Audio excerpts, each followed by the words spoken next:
தயாரிக்கப்படும் மரபு தானிய கஞ்சி வெறும் உணவு மட்டுமல்ல, நல்ல மருந்தாகும். ஆங்கிலத்தில் இதை ஃபங்க்ஷனல் ஃபுட் என்பார்கள்.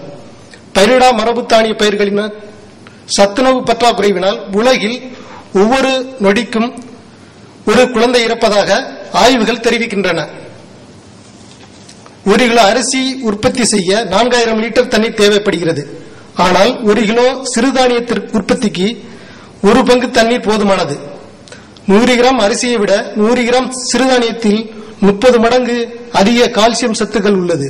அத்துடன் 50 மடங்கு நார்ச்சத்து அதிகம் உள்ளது. சிறுதானிய உற்பத்தி மூலம் கால்நடை தீவனமும் அதிகரிக்கின்றது. தீவன உற்பத்தி அதிகரிப்பதால் கால்நடை மூலம் அதிக இயற்கை உரம் கிடைக்கின்றது. இந்த இயற்கை உரத்தால் செயற்கை உரம் பயன்படுத்துவது குறைகிறது.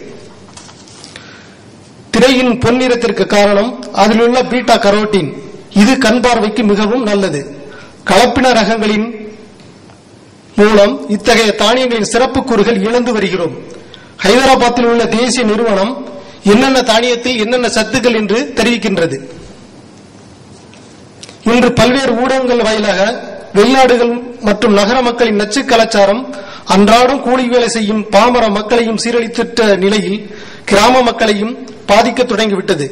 அதன் விளைவுகளில் ஒன்றுதான் மணிச்சம்பா நெல், மட்டைச்சம்பா நெல், தங்கச்சம்பா, நீலஞ்சம்பா, வெள்ளை சித்திரைக்கார், கப்பச்சம்பா, கல்யாணச்சம்பா, குரங்குச்சம்பா, சீரகச்சம்பா, தூய மல்லி, கொள்ளு, திணை, சாமை, கம்பு, வரகு, கேழ்வரகு, சோளம், பனிவரகு, குதிரைவாளி போன்ற தானிய ரகங்களை நாம் இன்றும் பாரம்பரிய மிக்க தானிய ரகங்களை இன்று இழந்துவிட்டு பல்வேறு நோய்களுக்கு ஆட்பட்டுக் கொண்டிருக்கின்றோம்.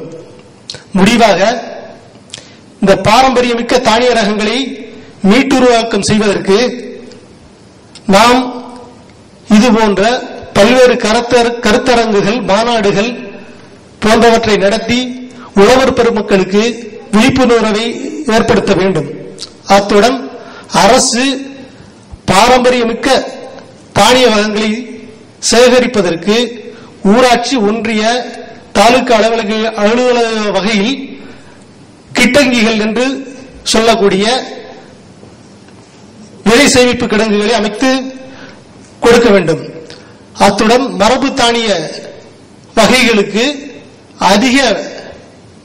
அதிகப்படியான விலையை கொடுத்து உதவ வேண்டும். இதுவே என்னுடைய கருத்தாக கூறி என்னுடைய கருத்துரையை முடிக்கிறேன். நன்றி, வணக்கம். அதாவது 10 லட்சம் இதுல 270 தான் கார்பன் டை ஆக்சைடு இருந்துச்சு, கரியமட வாயு. இப்ப எவ்வளவு இருக்கு? 387. இது 10 ஆண்டுகளுக்கு 1.5 இருந்து 2.2 10 ஆண்டுகளுக்கு கூடிக்கொண்டே வருகிறது. இப்ப இதனால சொன்னாங்க கடல் மட்டம் உயருங்கிறது சொன்னாங்க. ஆனா இதுல நீர் ஆதாரம் இல்லையா, நல்ல நீர், சுவையான நீர், அந்த நீரெல்லாம் இன்னும் ஒரு 20 அல்லது 30 காண்டத்தில் அந்த தண்ணியெல்லாம் இங்க இருக்கு, மலையில இருக்கு, பனியா இருக்கு. அந்த பனியெல்லாம் இயற்கையா உருகுனால, இமயமலையில உருகுறதுனாலதான் கங்கை, காவேரி, கங்கைலாம் அதுல இருந்தா இந்து நதி இதுல எல்லாம் வருது. கிட்டத்தட்ட 200 கோடி மக்கள் அந்த தண்ணியை நம்பி இருக்கிறார்கள்.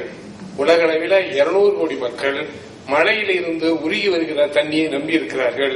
அவருடைய வாழ்வு ஆதாரம் கெட்டுவிடும். இமயமலை மட்டும் இருக்கிற பனி நீர் எவ்வளவு தெரியுமா? 1.32 லட்சம் டிஎம்சி. அதாவது மேட்டூர் அணையின் கொள்ளளவில் 1332 மடங்கு, 100 பேருக்கு அவ்வளவு. ஆனா இது இன்னும் ஒரு 20-30 காலத்துல தண்ணி இருக்குமான்னா இருக்காது. ஆனா இதனுடைய தானிய உற்பத்தி மதிப்பு என்ன தெரியுமா உங்களுக்கு? இதனுடைய தானிய உற்பத்தி மண்ணுக்கு 49.2 லட்சம் கோடி, 49.2 லட்சம் கோடியினுடைய அந்த விவசாய உற்பத்தியை நாம் எதிர்காலத்தில் இழக்க போகிறோம். இந்த தண்ணீரை உலக மக்களுக்கு கொடுத்தால் 74 10 ஆண்டுகளுக்கு போதும். இந்திய மக்களுக்கு கொடுத்தால் அது 74 ஆண்டுகளுக்கு போதும். தமிழக மக்களுக்கு கொடுத்தால் அது 1211 கோடி ஆண்டுகளுக்கு வேண்டிய தண்ணீர் அங்கே தேங்கி இருக்கிறது. இதெல்லாம் சுற்றுச்சூழலுடைய இழப்பு. அதுக்கடுத்து சொன்னாங்க, கடல்லையும் நிறைய பனி இருக்குது, மழையிலையும் நிறைய பனி இருக்குது. அந்த பனி நீரினுடைய மொத்த அளவில் தெரியுமா? அதெல்லாம் நன்னீர் 88.3 மில்லியன் டிஎம்சி. மில்லியன் 10 லட்சத்தை பெருக்கணும். அதனால அந்த தண்ணி எல்லாம் உருவிச்சுன்னா, எல்லா தண்ணியும் ஒரு காலத்துல உருவிச்சுன்னா கடல் மட்டம் 80 மீட்டர் 240 அடி உயரம். அந்த 240 அடி உயர்ந்ததுன்னா அது என்னன்னாக்க 240 அடி திருச்சி வந்து 240 அடி கடல் மட்டத்துக்கு மேல இருக்கு. திருச்சி வரைக்கும் தமிழ்நாடு இருக்காது. இதெல்லாம் அந்த சுற்றுச்சூழலுடைய பாதுகாப்பு. அதனால நம்ம சுற்றுச்சூழலை பாதுகாக்கணும் அப்படின்னு சொல்லிக்கிட்டு எனக்கு இந்த வாய்ப்பு அளித்ததுக்கு நன்றி கூறி முடிக்கிறேன்.